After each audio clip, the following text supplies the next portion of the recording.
हर हर महादेव। भगवान भोलेनाथ आप सभी भक्तों की हर मनोकामनाओं को पूर्ण करें। आज की इस वीडियो में आप सभी सोमवार व्रत की कथा को सुनेंगे और साथ ही सोमवार व्रत विधि के बारे में जानेंगे। आप सभी वीडियो को पूरा देखिएगा। वीडियो पसंद आए तो इसे लाइक करें। चैनल पर पहली बार आए हैं तो प्लीज़ हमारे चैनल को ज़रूर सब्सक्राइब कर लें और बेल आइकन को भी प्रेस कर लें, जिससे आप सभी को व्रत त्योहारों से जुड़ी हुई संपूर्ण जानकारी देखने को मिलेंगी। भक्तों, सोमवार का जो दिन है वो भगवान शंकर को समर्पित है। इस दिन पूजा करने से भगवान बेहद ही प्रसन्न होते हैं। लोग आज के दिन व्रत भी रखते हैं। इस व्रत में भक्त भगवान शिव संग पार्वती की विशेष पूजा करते हैं। भोलेनाथ की पूजा अर्चना के दौरान व्रत कथा सुनकर लोग अपने उपवास को सार्थक बनाते हैं। आइए इस व्रत कथा को और इसकी पूजन विधि के बारे में जान लेते हैं। बड़े ही प्रेम पूर्वक आप सभी भक्तजन सोमवार व्रत कथा को सुने। बोलिए भगवान शंकर की जय, माता पार्वती की जय। एक समय की बात है, किसी नगर में एक साहूकार रहता था।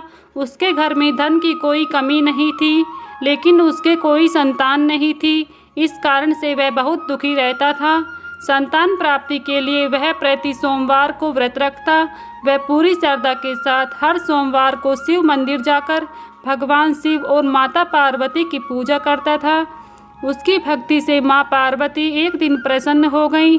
इन्होंने भगवान शिव से उस साहूकार की मनोकामनाओं को पूर्ण करने का आग्रह किया। इस पर भगवान शिव ने कहा, हे पार्वती, इन संसार में हर प्राणी को उसके कर्मों का फल अवश्य मिलता है। जिसके भाग्य में जो हो उसे भोगना ही पड़ता है। लेकिन माता पार्वती ने साहूकार की भक्ति का मान रखने के लिए भगवान शिव से एक बार फिर से इच्छा जताई। शिवजी ने माता पार्वती के आग्रह पर साहूकार को पुत्र प्राप्ति का वरदान तो दे दिया, साथ ही यह भी कहा कि उसके बालक की आयु केवल 12 वर्ष की ही होगी। साहूकार माता पार्वती और भगवान शिव की बातचीत को सुन रहा था। उसे भगवान के इस बात से ना तो खुशी हुई और ना ही उसे कोई दुख था। वह हमेशा की तरह शिवजी की पूजा करता रहा। कुछ समय बीत जाने पर बाद में साहूकार के घर एक सुंदर पुत्र का जन्म हुआ। उस बालक की उम्र 11 वर्ष की हुई थी कि उसे पढ़ाई के लिए काशी भेज दिया गया। साहूकार ने पुत्र के मामा को बहुत सारा धन देकर उसे काशी से विदा प्राप्ति के लिए ले जाने को कहा। साथ ही मार्ग में यज्ञ कराते हुए जाने का आश्वासन भी दिया। साथ ही यज्ञ स्थल पर ब्राह्मणों को भोजन कराने और दक्षिणा देने को भी कहा। दोनों मामा भांजे साहूकार के निर्देश अनुसार यज्ञ कराते हुए ब्राह्मण को दान दक्षिणा देते हुए काशी की ओर चल पड़े। रात्रि में एक नगर पड़ा जहाँ किसी राजे की कन्या का विवाह हो रहा था। लेकिन जिस राजकुमार से उसका विवाह होने वाला था वह एक आंख से काना था। राजकुमार के पिता ने अपने पुत्र के काना होने के बाद जो छुपाने के लिए एक चाल सोची। साहूकार के पुत्र को देखकर उसने सोचा, क्यों न इस लड़के को दूल्हा बनाकर राजकुमारी से विवाह करा दूं। विवाह के बाद इसको धन देकर विदा कर दूंगा, फिर राजकुमारी को अपने नगर ले जाऊंगा। इसी तरह वह साहूकार लड़के को दूल्हे के वस्त्र पहनाकर राजकुमारी से विवाह करा दिया। लेकिन साहूकार का पुत्र ईमानदार था, वह उसे बात अच्छी नहीं लगी। उसने मौका मिलते ही राजकुमारी को सब कुछ सच बता दिया। तब राजकुमारी ने सारी बातें अपने माता पिता से कही। फिर राजा ने अपनी पुत्री को विदा नहीं किया, बारात को वापस लौटा दी गई। दूसरी ओर मामा के साथ साहूकार का पुत्र काशी पहुंचा। वहां जाकर उन्होंने यज्ञ किया।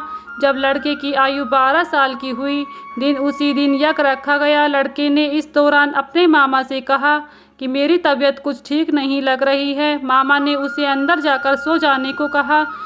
शिवजी के वरदान के अनुसार कुछ ही देर में उस बालक के प्राण निकल गए। भांजे को मृत देख उसके मामा ने विलाप शुरू कर दिया।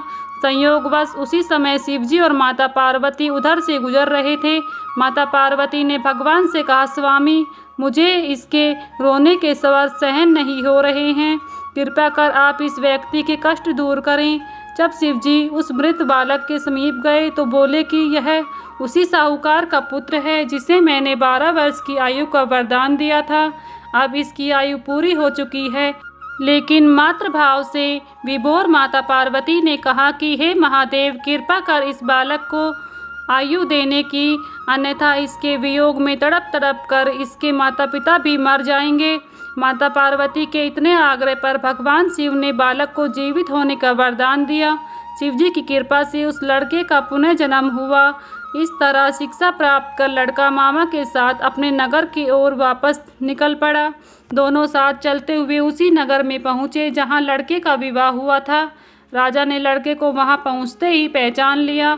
फिर महल में ले जाकर उसकी खूब खातिरदारी की और अपनी पुत्री को विदा किया। इधर भूखे प्यासे रहकर साहूकार और उसकी पत्नी अपने बेटे की प्रतीक्षा कर रहे थे।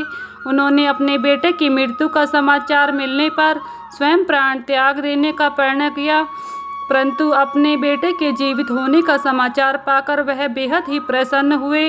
उसी रात भगवान शिव ने साहूकार के सपन में आकर कहा, हे श्रेष्ठी, मैंने तेरे सोमवार के व्रत करने और व्रत कथा सुनने से प्रसन्न होकर तेरे पुत्र को लंबी आयु का वरदान दे दिया है। यहीं पर सोमवार व्रत कथा संपन्न होती है। बोलिए भगवान भोलेनाथ की जय, माता पार्वती की जय। आइए अब जानते हैं सोमवार व्रत की पूजा विधि क्या है। नारद पुराण में सोमवार व्रत का उल्लेख मिलता है। इस दिन सुबह उठकर स्नान करें, फिर शिवजी पर जल चढ़ाने के बाद उन्हें बेलपत्र अर्पित करें। साथ ही भगवान भोलेनाथ संग माता पार्वती की विधि विधान से पूजा करें। इसके बाद व्रत कथा सुन अपने व्रत को खोल सकते हैं। मान्यता के मुताबिक इस व्रत में 3 पहर की उपवास रखी जाती है, यानी शाम के वक्त व्रत खोल दिया जाता है। दरअसल सोमवार व्रत 3 तरह के होते हैं। इनमें प्रति सोमवार व्रत, सौम्य सोमवार व्रत और 16 सोमवार व्रत शामिल हैं, परंतु इन सभी व्रतों में पूजन विधि एक समान रहते हैं। तो भक्तों, ये थी सोमवार व्रत की पूजा विधि। अगर आप सभी को सोमवार व्रत की यह कथा पसंद आई है तो प्लीज़ वीडियो को लाइक करें। चैनल पर पहली बार आए हैं तो प्लीज़ हमारे चैनल को ज़रूर सब्सक्राइब कर लें और बेल आइकन को भी प्रेस कर लें, जिससे आप सभी को व्रत त्योहारों से जुड़ी हुई संपूर्ण जानकारी देखने को मिलेंगी। तो भक्तों, मिलती हूँ नेक्स्ट वीडियो में। तब तक के लिए सभी को हर हर महादेव।